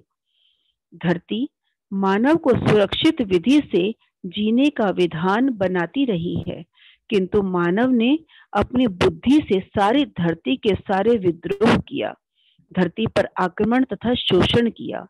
आदिकाल से ही मानव धरती के वातावरण को बिगाड़ने में लगा है। विज्ञान युग के बाद ज्यादा बिगड़ाव हुआ, इसलिए हम संकटग्रस्त हो गए हैं। कोई आदमी नदी में डूबता है तो उभरता भी है, ये संभावना रखी हुई है। तो धरती को बचाने की संभावना को हम आचरण करना चाहते हैं कि नहीं, यह हमारे विचारों के ऊपर है। विचारों से परिस्थितियां बन जाती हैं। अगर चाहते हैं तो परिस्थितियां अनुकूल हो जाती हैं, नहीं चाहते हैं तो प्रतिकूल हो जाती हैं। अपनी बुद्धि भ्रमित होने के कारण वास्तविकता का, प्रकृति के वातावरण की महिमा का मूल्यांकन करने में चूक गए। फलस्वरूप हम विविध प्रकार से क्षतिग्रस्त हुए और प्रकृति को क्षतिग्रस्त करने तक हम खुशहाली मनाए, लेकिन स्वयं क्षतिग्रस्त होने की संभावना से डरते भी हैं। यह हुआ विगत का विश्लेषण। मानव संचेतना से यदि मानव व्यवस्था में जीने को तत्पर होता है, तभी जीवन विद्या एक दूसरे के पास पहुंचता है। इसका प्रमाण मिल चुका है। इसको हम एक स्कूल में तैयार कर पाए हैं। इसके शुभ परिणामों को देखते हुए इसके लोक व्यापीकरण की आवश्यकता है। ना समझी के बिना कोई मानव कुकृत्य करता नहीं है। मेरे अनुसार हर व्यक्ति शुभ चाहता है और शुभ के लिए जिम्मेदार है। फलस्वरूप कभी न कभी सर्वशुभ के प्रति जिम्मेदारी महसूस करेगा। यह सर्वशुभ को महसूस करने के अर्थ में ही जीवन जागृति की बात आती है। सुविधा संग्रह से मुक्ति और भक्ति विरक्ति के स्थान पर स्वस्थ समाज की रचना के लिए ही समझदारी की बात, जीवन जागृति की बात छेड़ने का मन आया। बुद्धि में होने वाली बोध और संकल्प क्रिया का प्रमाणीकरण तभी हो पाता है जब बुद्धि में न्याय बोध, सत्य बोध, धर्म बोध हो जाए। जब ये तीनों बोध हो जाते हैं तो बुद्धि को सद्बुद्धि कहते हैं। फलस्वरूप सर्व शुभ की जिम्मेदारी को मानव स्वीकार करता है। अस्तित्व को समझने पर सह अस्तित्व के रूप में नित्य वर्णना बोध होता है, जिसका हम अध्ययन कराते हैं। इसकी एक झलक गणितीय विधि से विखंडन विधि को पता लगाया। विखंडन विधि को ज्यादा से ज्यादा शक्तिशाली अणु बम बनाने के लिए पता लगाया। एटम बम बनाने का प्रयोजन सिवाय नाश के कुछ हो नहीं सकता। नाश तो जितना किया, जैसे हिरोशिमा, इसके अलावा नाश करने के लिए बार बार जो प्रयोग किए, इससे वातावरण की अधिक क्षति हुई है। ये किया मुट्ठी भर लोगों ने, भोगेंगे 700 करोड़। नाश करने के लिए जो किया, उससे सामान्य आदमी क्षतिग्रस्त हुआ। कैसे? गणितीय विधि से वर्तमान शून्य प्राय हो जाता है और वर्तमान की तादाद नहीं मिलती है, जबकि है इससे उल्टा। नित्य वर्तमान ही है, वर्तमान के अलावा कुछ होता ही नहीं है। अस्तित्व सारा वैभव नित्य वर्तमान है, जबकि विखंडन विधि से वर्तमान है ही नहीं। इस ढंग से झूठ का पुलिंदा इतना बना चुके हैं कि उससे उभरने के लिए मानव को अपने ऊपर विश्वास करना होगा। जब तक मानव एटम बम पर, तलवार पर, झंडा पर, पत्थर पर विश्वास करेगा, तब तक तो आदमी पर विश्वास करेगा नहीं। यह सच्चाई है। और स्वयं पर तब विश्वास होगा जब स्वयं को समझेगा। स्वयं को समझने के लिए हर नर नारी स्वयं में न्याय, धर्म, सत्य को सटीक समझना होगा। यह जीवन प्रकाशन है। न्याय कहाँ से समझ में आता है? संबंध के आधार पर। धर्म कहाँ से आता है? व्यवस्था से। सत्य कहाँ से आता है? अस्तित्व से। सह अस्तित्व नित्य प्रभावी है। सह अस्तित्व के ढंग से मानव को छोड़कर शेष तीनों अवस्थाओं के संपूर्ण वैभव व्यवस्था में ही है। मानव में भी व्यवस्था में होने की तरस किसी न किसी अंश में निहित है। भ्रमित यानी प्रचलित पाठ्य पुस्तकों के पढ़ने से व्यवस्था का बोध होता नहीं है। व्यवस्था के बोध के बाद व्यवस्था में जीने के साथ ही मानव धर्म को निभाने में योग्य होता है। मानव धर्म व्यवस्था में जीना ही है। अस्तित्व में हर वस्तु का व्यवस्था में रहना, व्यवस्था में भागीदारी करना ही धर्म के रूप में दिखता है। पदार्थावस्था का धर्म अस्तित्व है, प्राणावस्था का धर्म पुष्टि सहित अस्तित्व है, जीवावस्था का धर्म जीने की आशा पुष्टि सहित अस्तित्व के रूप में प्रकाशित है। ज्ञानावस्था यानी मानव का धर्म निरंतर अस्तित्व, पुष्टि, आशा सहित सुख धर्मी होना देखा गया है। सुख ही मानव धर्म है। सुख कैसे होगा? समाधान से। समाधान आएगा व्यवस्था में जीने से। व्यवस्था में जीना मानव की समझदारी पर निर्भर करता है और समझदारी कुल मिलाकर अस्तित्व, जीवन और मानवीयतापूर्ण आचरण के बोध को कहते हैं। व्यवस्था का बोध होने के बाद व्यवस्था में निष्ठा, संकल्प होना स्वाभाविक है। निष्ठा, संकल्प होने के उपरांत मानव व्यवस्था में जीता है। इस प्रकार जीकर हम अच्छी परिस्थिति को निर्मित कर सकते हैं। अतः मानवीय शिक्षा विधि को अपनाना होगा। वह स्वरूप सद्बुद्धि उदय होगी। इसके बिना कोई उपाय है नहीं जो इस धरती को सर्वनाश से बचा सके। इस बात को हमको समझना चाहिए, इसकी जरूरत है। नहीं समझने से परिस्थिति बाध्य करेगी समझने के लिए।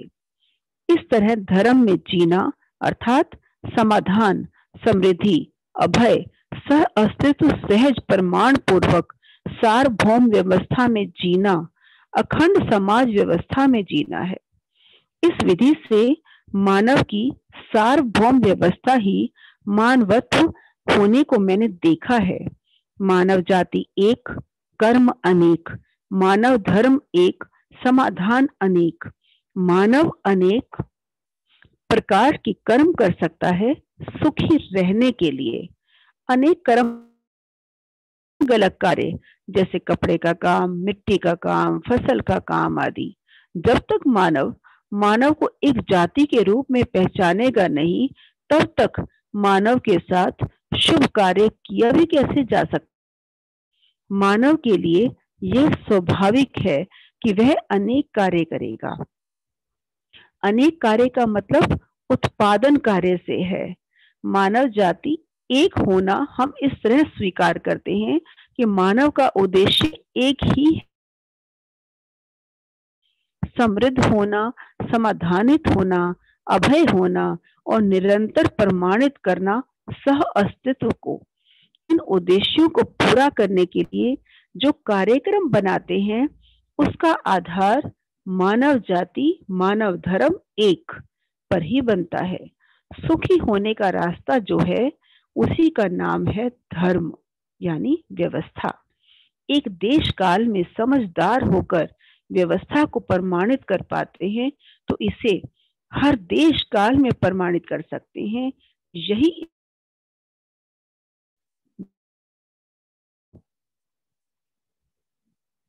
बढ़िया दीदी, थैंक यू भैया। बताइए जी। भैया पेज 4 में जो ये बात करते हैं वर्तमान गणितीय विधि से वर्तमान शून्य प्राय हो जाता है और वर्तमान की तादाद नहीं मिलती है। मतलब थोड़ा इसको एक्सप्लेन करेंगे, मुझे समझ नहीं आ रहा है ये क्या कह रहे हैं।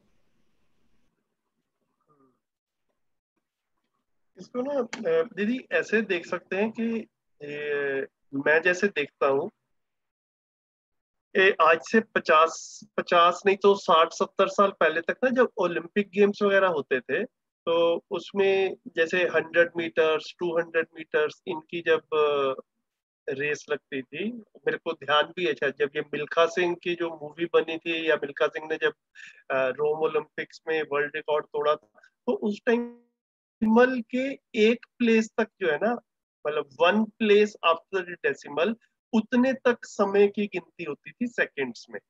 मतलब ओलंपिक्स में जो स्क्रीन पे दिखाते हैं, बाकी लोग भी कुछ किसी ने देखा हो तो इस करें।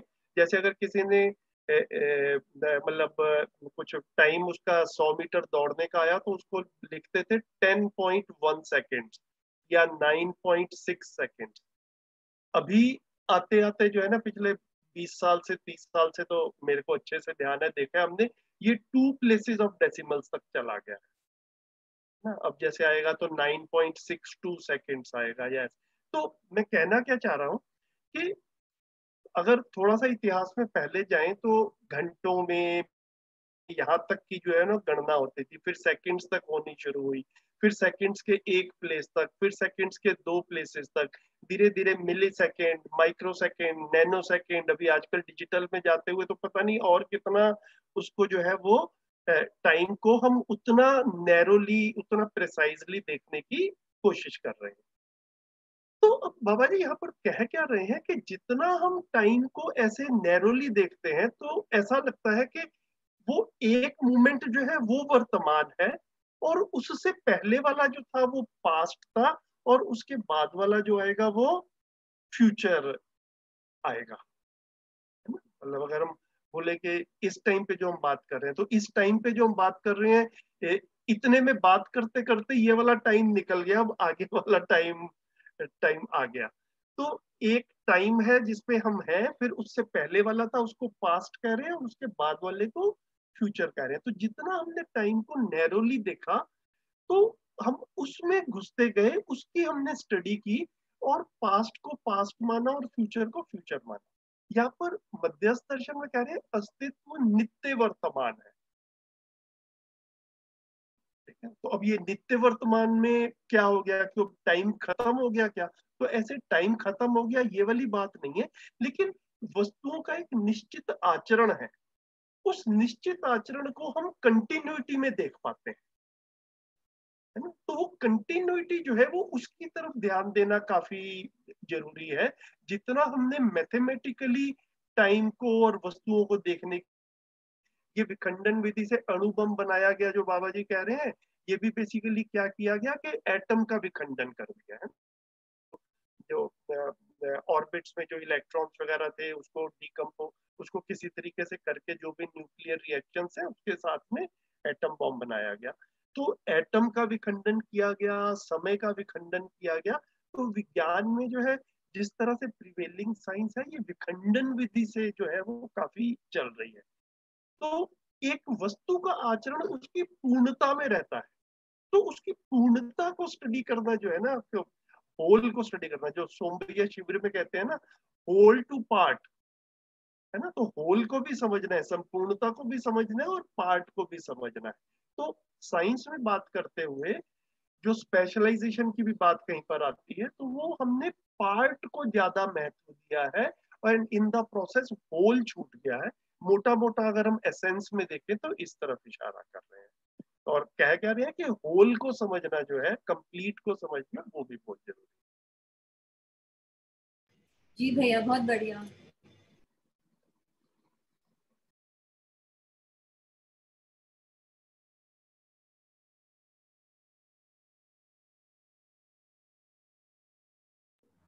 भैया, होल को हम वर्तमान से कैसे कनेक्ट कर रहे हैं, होल को देखने को?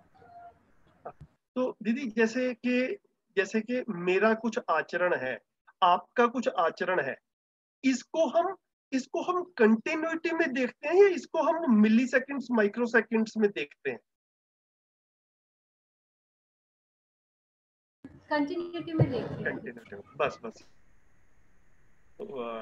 देख सकते। जी जी, तो एक सेकंड, तो मैं बात को पूरी कर लेता हूँ। मुझे ध्यान आया कि एक लाइन और ऐड कर सकते हैं। नव का भी एक निश्चित आचरण है, ठीक है? एक निश्चित आचरण की, तो वो मनस्वस्थता की अभी बात हुई थी, वो वाली अपेक्षा 1000 साल पहले भी थी, 5000 साल पहले भी थी और 5000 साल बाद भी रहेगी मानव में।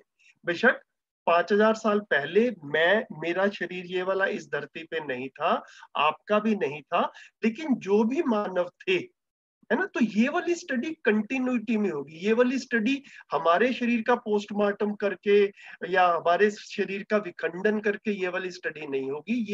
ये जो है ये पूरा समझा जा सकता है। इस ठीक हो गया दीदी,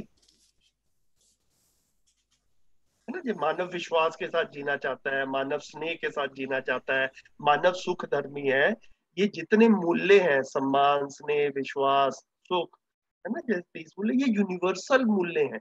ये विखंडन विधि से इन तक नहीं पहुंचा जाएगा, इसको कंटिन्यूटी की स्टडी में ही कंटिन्यूटी की तरफ ध्यान जाएगा, नित्य वर्तमान की तरफ ध्यान जाएगा, तो इस तरफ ध्यान जाएगा।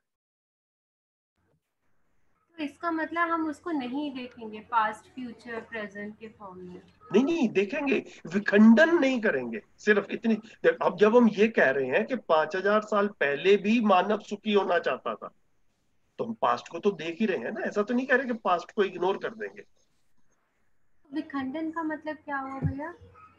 विखंडन मतलब टुकड़े टुकड़े करना, उसको खंड खंड कर देना, है ना? तो हमने समय का विखंडन किया, परमाणु का विखंडन किया, और विखंडन में हम और प्रिसाइज होने की कोशिश कर रहे हैं।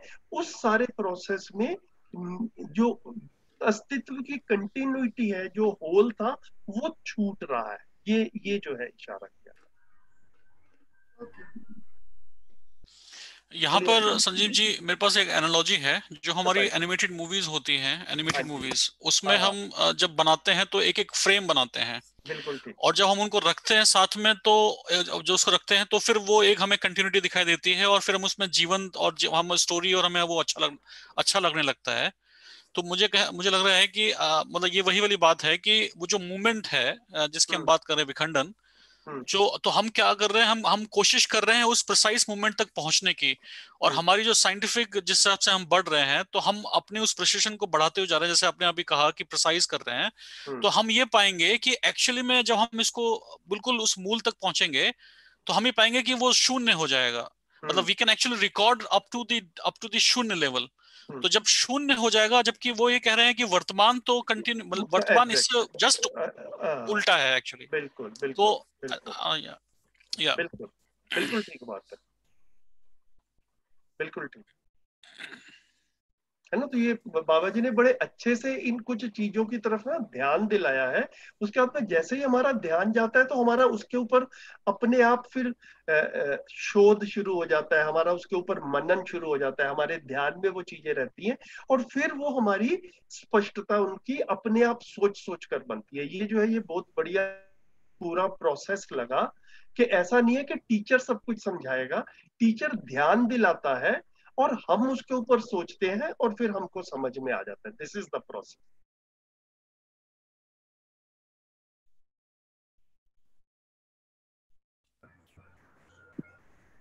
और बताइए, ये कोई और एक एग्जांपल बताएंगे इसमें वर्तमान के?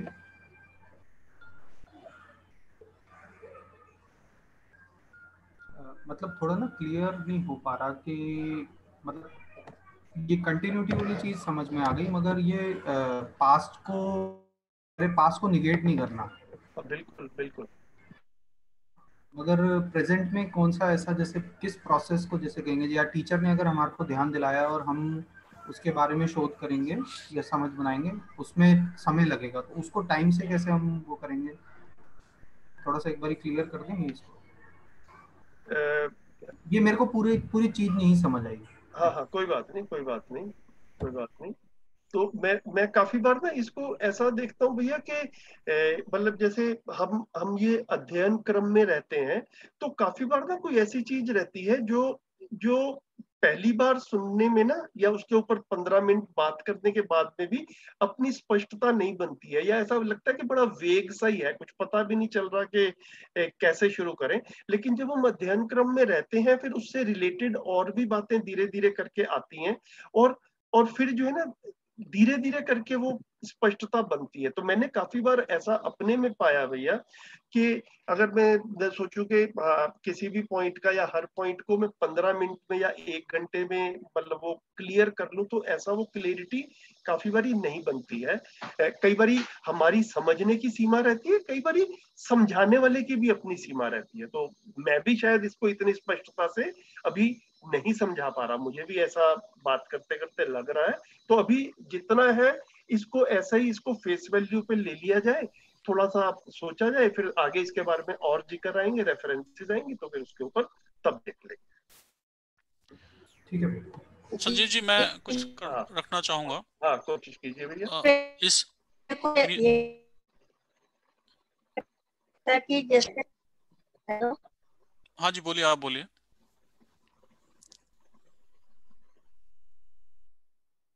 संजीव जी, मुझे ये भी लगता है कि जब हम पार्ट्स की बात करते हैं तो मानव को एज ए पार्ट में ही दिखते हैं, उसकी संपूर्णता के ऊपर हमारा ध्यान नहीं जाता। जैसे कोई व्यक्ति अगर कोई चीज को बेच रहा है तो हमारा उसका जो संपर्क है इतना ही है कि वो हम उससे सामान ले रहे हैं और वो हमारे से पैसे ले रहा है, लेकिन उसका बैकग्राउंड में वो उस पैसे का क्या करेगा, या उसका पूरा बैकग्राउंड जो है, उसका फ्यूचर, उसकी फैमिली, उसकी आस्था, उसका संबंध, उसके ऊपर हमारा ध्यान नहीं जाता। क्या इसके साथ कोई संबंध है कि पूर्णता और उसको पार्ट्स में देखने का? पता नहीं, सोचा जाए जी, सोचा जाए और सोचा जाए, मुझे यही लग रहा है कि और सोचा जाए, सब मिलकर सोचें। हम सारे मानव जाति केवल टुकड़ों में ही देखते एक दूसरे को ना, संपूर्णता में तो देखते कोई भी नहीं। हाँ नहीं, वो ठीक है, अभी महेश जी ये कह रहे थे कि टाइम को कैसे देखते हैं, तो मैं उस बारे में थोड़ा सा सोच रहा था कि टाइम को जो है वो, तो संजीव जी और मतलब महेश इसको जी, इसको इसको एक छोटा सा मैं कहूँ, अपना रजत भाई एक और चीज की तरफ ध्यान गया, वो शायद इससे महेश भाई थोड़ा क्लियर हो, आप बताना, मैं कोशिश करता हूँ, बाकी साथी भी बताएं। एक ना, ये जो समय है, समय का कॉन्सेप्ट बाबा जी ने बड़े अच्छे से बताया है। इसको बोल रहे हैं काल, है ना, काल मतलब समय। तो समय क्या है कि अस्तित्व में क्रियाएं हो रही हैं, ठीक है। तो एक और क्रियाएं बार बार होती हैं, जैसे कि धरती सूरज का चक्कर लगा रही है। अब अब उसको, उस क्रिया को जब साइंटिफिकली कैलकुलेट किया गया तो पाया गया कि 365 दिन जो है वो अप्रोक्सीमेटली उसमें लगते हैं, धरती जो है वो सूरज का चक्कर लगाती है। तो इस तो ये एक क्रिया हुई कि धरती एक पॉइंट पे थी, फिर उसने सूरज का चक्कर लगाया और पूरा चक्कर लगा के उसी पॉइंट पे दोबारा आने में जो टाइम निकला उसको हमने 1 साल बोल दिया। ठीक हो गया। फिर फिर क्या किया कि फिर हमने कहा कि अब धरती अपने एक्सिस पे भी चक्कर लगाती है। तो आज आज इस समय मैं सूरज को एक कोण से देख रहा हूं, धरती चक्कर लगाती रहेगी, कल फिर यही समय आएगा जब उसी एंगल से मैं सूरज को देखूंगा, इसमें भी एक समय निकला। इस समय को एक दिन के रूप में पहचाना गया। ठीक है। तो एक्चुअल में क्या है कि जितना भी समय है वो समय किसी क्रिया की ड्यूरेशन है। ऐसा ठीक लग रहा है ना। धरती अपने एक्सिस पे चक्कर लगाया, उसको एक दिन बोला। धरती पूरे ऑर्बिट पे चक्कर लगाया, उसको 1 साल बोला। ठीक है। और इस तरह से जो है, हम जैसे मतलब खाना खाते हैं, तो खाना खाने में कुछ समय लगता है, तो उसको कैलकुलेट किया गया तो पता चला भाई वो 15-20 मिनट, 15 मिनट है ना। सब्जी बनाने का कितना समय लगता है, सब्जी बनाना भी एक क्रिया है, तो क्रिया है उसमें 1 घंटा लगा। तो क्रियाएं हैं, उन क्रियाओं को करने में कुछ काल लगता है, कुछ अवधि लगती है, उसको समय बोला। तो इतने तक तो बिल्कुल ठीक था कि इतनी इतनी तो अपने को जिसे कहते हैं कि इस अस्तित्व में, इस धरती पे रहने के लिए हमें काल की कैलकुलेशन करने की जरूरत भी है ना। मेरे को घर से ऑफिस जाने में कितनी देर लगती है, उसका एक आंकलन होगा, तभी मैं घर से निकलूंगा और ऑफिस पे टाइम पे पहुंचूंगा।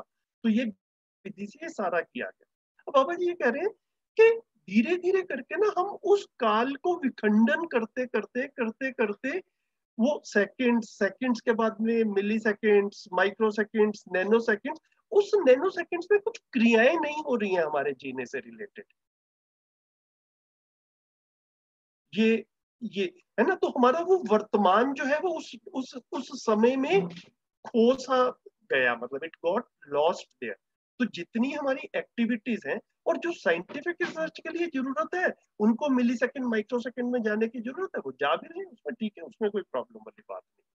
तो जितना हम समय को कंप्रेस करते हैं उसी को हम वर्तमान मान लेते हैं। तो उससे पहले भूतकाल हो जाता है, उसके बाद में भविष्य काल हो जाता है। तो मतलब वो एक कंटिन्यूटी में है, और हमारे जीवन में भी क्रियाएं हो रही हैं, होती रहती हैं। इस कॉन्टेक्स्ट में भी थोड़ा सा देख सकते हैं। बाकी मुझे लग रहा है कि थोड़ा सा और अपने में सोचा जाए तो चीजें क्लियर हो।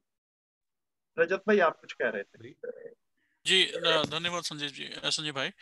जैसे आपने बहुत अच्छे से रखा कि हम एक रेफरेंस को मान रहे हैं और उस रेफरेंस को नापने के लिए हमने कोई एक इकाई रखी हुई है या कोई एक यूनिट रखी हुई है।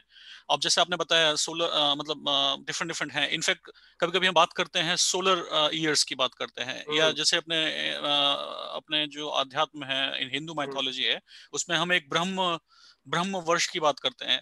तो there are different ways of measuring your time. ये तो बात सही है।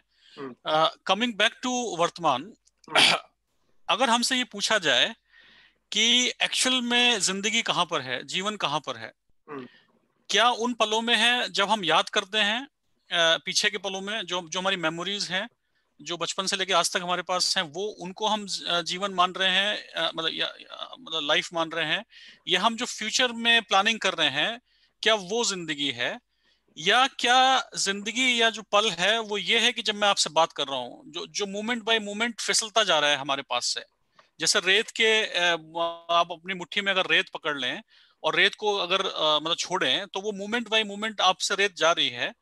तो कहीं ना कहीं बाबा जी आई थिंक यहाँ पर ध्यान दिलाने की कोशिश कर रहे हैं कि वर्तमान को हमें समझना होगा, या उस लाइफ के मोमेंट को हमें समझना होगा कि एक्चुअली में लाइफ कहाँ पर है, उस पर्टिकुलर क्षण में है। और यहीं पर बात आ रही है कि वर्तमान सदा रहा है और है, और वर्तमान मतलब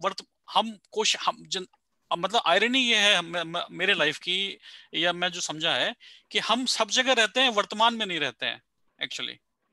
हम उस मोमेंट में नहीं रहते हैं, चाहे आप हम खुद मैं खुद कोशिश कर रहा हूँ इसको जीने की, कि मैं जब सुबह से लेकर शाम तक अपना जीवन व्यतीत कर रहा हूँ तो मैं उस पल में रह रहा हूँ, या मैं हमेशा आगे की सोच रहा हूँ या हमेशा पीछे की सोच रहा हूँ। तो ये चीज मैं रखना चाह रहा हूँ आप लोगों के सामने कि उस वर्तमान बहुत इंपॉर्टेंट है। और हम लोगों को अगर ये बात समझ में आ जाए कि एक्चुअली जिंदगी या जीवन एक्चुअली में है कहाँ पर, तो हमें ये पता लगेगा कि सब कुछ वर्तमान में है। बिल्कुल, तो वो जो कंटिन्यूटी है उसी को ही वर्तमान कह रहे हैं।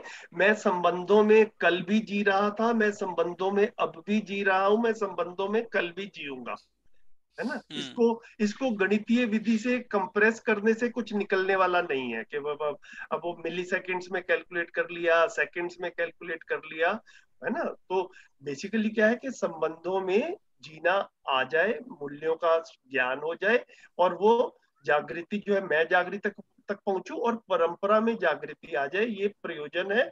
और हम ये जो वर्तमान है, वर्तमान तो चल ही रहा है, मतलब ये इस तरह से। अदरवाइज अभी जो गणितीय विधि से जो बाबा जी ने यहाँ लिखा कि वर्तमान की गणितीय विधि से वर्तमान शून्य प्राय हो जाता है, वर्तमान की तादाद या क्वांटिटी नहीं मिलती। तो एक्चुअल में वर्तमान जो है वो नित्य वर्तमान है, इस तरीके से हम देख पाए जो पहले भी कहा था। मेरे को लग रहा है धीरे धीरे हम सबका ध्यान जाएगा इस तरफ, तो मतलब हमारी भी अपनी अंदर से क्लैरिटी निकल कर आएगी। मेरा भी शोध ही चल रहा है भैया इसके ऊपर। मैं भी अगर ये कहूँ कि मैं बिल्कुल सारी चीजें समझ गया, ऐसा नहीं है। संजीव भैया, शायद इस पे इतना ध्यान इसलिए जा रहा है क्योंकि जनरली बहुत अलग बात बोली जाती है। जनरली आपको तोड़कर ही देखने की बात करी जाती है, लिविंग एट अ मोमेंट, अभी है जो भी है, मतलब ये कंटिन्यूटी की बात तो कभी नहीं करी जाती। तो इसलिए ना ये बिल्कुल ऐसा लग रहा है, इच्छा हो रही है कि इसको समझो, क्योंकि कहीं ना कहीं आप कैसे कंटिन्यूटी को आप रिजेक्ट करेंगे ना। अभी है नहीं हो सकता ना, कि ये अभी भी तो एक कंटिन्यूटी का हिस्सा ही है। तो ये जो बात है इसीलिए बहुत इस पे ध्यान जा रहा है कि बहुत हटके कही गई है, नॉर्मल बात नहीं भूली गई है। एक इसमें मैं एक पॉइंट ऐड करना चाहता हूँ, अगर इससे कुछ मतलब रेजोल्यूशन हो इस चीज का। एक तो है ना, मेरे ख्याल से ये जो समय का जो है ये कॉन्सेप्ट जो है, एक तो आपने जैसे बताया कि क्रिया की जो अवधि है, ये तो हम सब समझ ही सकते हैं कि हर क्रिया की एक अवधि होती है, और उसी को हम विखंडन करते हैं तब हम उसमें से समय निकालते हैं। तो जैसे कि धरती घूम रही है तो उसका विखंडन किया हमने, उसमें से हमने एक रेफरेंस मतलब मेजरमेंट के लिए निकाला उसमें से समय। अब क्या होता है कि रचना विरचना जो हो रही होती है वो भी हम एक इस तरह का मेजरमेंट करते हैं कि पेड़ उगा और डेथ हो गई, या आदमी पैदा हो गई। तो इसका भी एक हम मापने के लिए हमने एक अपनी सुविधा के लिए हमने एक रेफरेंस बनाया हुआ है, उसको हम एक टाइम कह रहे हैं। लेकिन जब हम इसी कॉन्सेप्ट को सुपर इम्पोज कर देते हैं रियलिटी पे, रियलिटी क्या है कि अभी तक हमारे पास जो रियलिटी प्रेजेंट की गई है वो दो ही तरह की रियलिटी प्रेजेंट की गई है। एक तो साइंस की तरफ से, भौतिकवाद की तरफ से रियलिटी आती है कि एक बिग बैंग स्टार्ट हुआ था, दुनिया कभी स्टार्ट हुई थी और ये खत्म हो जानी है। इसी को हम रेफरेंस यूज करते हैं कि ये जो प्रेजेंट है ये एक लीनियर, ये जो टाइम है एक लीनियर तरह से चल रहा है, और हम एक पॉइंट पे हैं इस प्रेजेंट में, और ये जो पल है ये हम पकड़ने की कोशिश कर रहे हैं। और वैसा ही मतलब आदर्शवाद में भी यही कहा जा रहा है कि एक प्रलय हुई थी, एक मतलब जन्म हुआ था इस सब सृष्टि का, और प्रलय होगी। तो वो जो कॉन्सेप्ट जो हमने अपनी सुविधा के लिए किया था कि दिन का हम पता करें कि कितना टाइम हो गया, उसी को हमने रियलिटी पे सुपर इम्पोज, एग्जिस्टेंस पे सुपर इम्पोज कर दिया। और उससे प्रेजेंट निकालने की कोशिश कर रहे हैं हम कि वो पल जो है, जो एक लीनियर तरह से ये टाइम चल रहा है, एक्चुअली लीनियर जो वर्तमान जो यहाँ पे हम समझ रहे हैं वो वर्तमान ये है कि ये जो स्थितियां हैं, जो पदार्थ अवस्था है या प्राण अवस्था है या जो जीव अवस्था है या मानव अवस्था है, ये नित्य वर्तमान है। मतलब कि ये एग्जिस्टेंस में है, हमेशा ही है, इसमें स्टार्टिंग पॉइंट नहीं है, कहीं एंडिंग पॉइंट नहीं है। अब धरती के रेफरेंस में हम देखेंगे तो हमें ये निकल सकता है कि हाँ पहले पदार्थ आया, फिर वनस्पति आया, फिर पौधे मतलब जीव अवस्था आई, फिर मानव अवस्था आई। तो वहां पे ये टाइम वाला कॉन्सेप्ट समझ में आता है। लेकिन हम अगर एग्जिस्टेंस में, पूरे एग्जिस्टेंस में देखें तो कहीं ना कहीं हर धरती पे हाँ ये चारों अवस्थाएं होगी ही होगी। मतलब किसी पे एक अवस्था होगी, किसी पे 2 होगी, 3 होगी, 4 होगी। तो वर्तमान, नित्य वर्तमान का मेरे ख्याल से तो यही मतलब है कि ये जो जितनी भी अवस्थाएं या जितनी भी सिचुएशंस है, ये हमेशा ही रहती है। तो जैसे मानव का आचरण है या मानव की जो ये सुख चाहने की जो इच्छा है, ये हमेशा ही रहती है। आप इसको विखंडन कर ही नहीं सकते, इसमें कोई मैथमेटिक्स लगा नहीं सकते। विश्वास की जो कामना है, जो सम्मान की कामना है, इसमें टाइम का रेफरेंस काम ही नहीं करता है एक्चुअली। तो नित्य वर्तमान मेरे ख्याल से तो वही है। और जो साइंस की विधि है, जैसे कि साइंस में जैसे मानव का अध्ययन हम करते हैं तो हम उसको मतलब कि किडनी को अलग करके देखते हैं, मतलब ब्रेन को अलग करके देखते हैं, उसमें ट्राई करते हैं कि हम इसमें निकालें कि मानव क्या है, उसको विखंडन विधि से ही पता करने की कोशिश करते हैं। लेकिन अगर हम रियल में देखें तो मानव सिर्फ शरीर नहीं है, वो ये पूरी लाइफ जो है वो है। तो एज अ होल हम समझेंगे, वही वही मेरे ख्याल से है। तो विखंडन विधि से वो सब निकलने वाला नहीं है। तो विश्वास भी इस तरह से विखंडन विधि से नहीं समझ में आएगा, सुख भी विखंडन विधि से नहीं समझ में आएगा। यही मेरे ख्याल से कहने की इसमें कोशिश है। भैया भैया बहुत बढ़िया, आपने वो रचना विरचना के साथ में जो लिंक किया तो उससे काफी मेरा भी एक तरफ ध्यान गया। तो जो मानव का भी शरीर है, एक सेकंड भैया बस, है ना, जो शरीर है उसमें रचना विरचना हो रही है और उसमें गणित लगेगा भी। लेकिन जो जैसे हम शुरू से जब से जीवन विद्या में आए हैं, एक सेंटेंस हम देख रहे हैं कि मानव निरंतर सुख चाहता है। तो वो जो निरंतर सुख चाहता है, वो निरंतर में अब वो गणितीय विखंडन विधि से कुछ निकलने वाला नहीं है।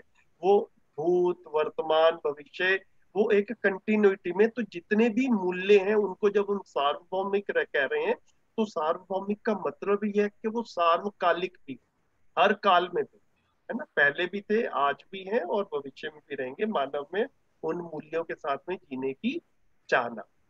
तो वो वाला जो मूल्यों वाला पार्ट है, उसमें जो है ये गणितीय विधि बिल्कुल भी नहीं चल रही। शरीर वाले पार्ट तक ठीक है। ऐसा रचना विरचना आपने बोला सुनील भाई, तो मेरा ध्यान उस तरफ गया। भैया मुझे भी एक बात ध्यान आ रही थी, सोम भैया के शिविर में वो एग्जाम्पल देते हैं कि जैसे जवानी से हम बुढ़ापे की तरफ जाते थे, बट जो हमारे नेक्स्ट जनरेशन है, बच्चे हैं, वो भी धीरे धीरे जवानी में आ रहे हैं। तो मतलब जवानी वर्तमान में ही रहती है, वो ह्यूमंस एक्सेप्ट नहीं कर पाते इंडिविजुअली। तो उस तरह से उन्होंने ये चीज एक बार एक्सप्लेन की थी। तो इकाई के स्तर पर जो है वो स्थिति चेंज हो रही है, लेकिन अवस्था के स्तर पर वो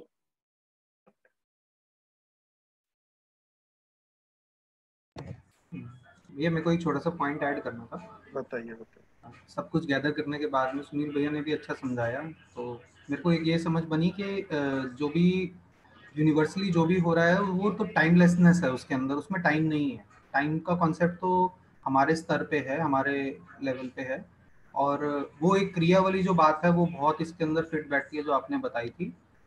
तो जब हम उसका खंडन विखंडन करते हैं तो वहाँ पे वो जो तेजी वाला कॉन्सेप्ट के राइट अभी इसी मूवमेंट में मेरे को खुशी मिल जाए, राइट इसी मूवमेंट में मेरे को पैसा मिल जाए, और इसी मूवमेंट में मेरे इतनी स्पीड हो कि मैं यहाँ से दूसरी कंट्री पहुँच जाऊँ, तो वो जो है वो कॉन्सेप्ट हमारे ही अगेंस्ट काम कर रहा है, ये समझ बना।